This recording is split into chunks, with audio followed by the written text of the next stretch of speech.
I'm Stephen Timms, Member of Parliament for East Ham and Shadow Employment Minister, and very pleased to have the opportunity at the convention to speak to employers about tackling youth unemployment.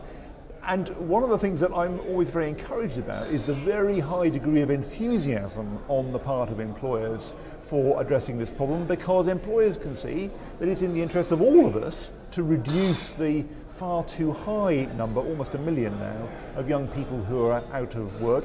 It's a costly problem in itself, costing well over £1 billion a year in job seekers allowance to young people.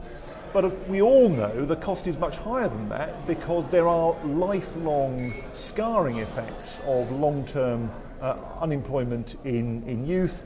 So the Association of Chief Executives of Voluntary Organisations estimates the total cost to be £3 billion if you allow for per year. If you allow for those effects, and more if you add in lost economic output. So it is a costly problem, and one that it's right for government to invest to address. Current solutions are not delivering for young people. The work programme, the youth contract, the take-up of that has been really very low. Our proposal is based on the success of the Future Jobs Fund that was in place before the election. Our proposal now is what we call a real jobs guarantee, to be funded by a repeat of Alistair Darling's levy on bank bonuses, to offer to each young person who's been out of work for 12 months, 6 months of employment, 25 hours per week at least national minimum wage, the balance of the week then being available for supported job search. We think it's very important that that continues through the placement period.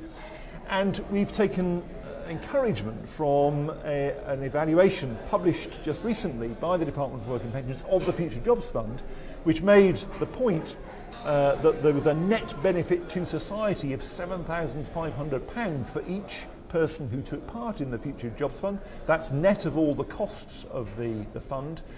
That over half of the young people who went through the Future Jobs Fund were still in work after their subsidised job placement had ended, and that of the £750 million cost of providing that initiative, more than half was recouped by the Treasury, because people started to pay taxes and national insurance and weren't any longer claiming benefits. So the net cost of an initiative of that kind is very much less than the gross cost, and there is a substantial price tag for an initiative like a job guarantee.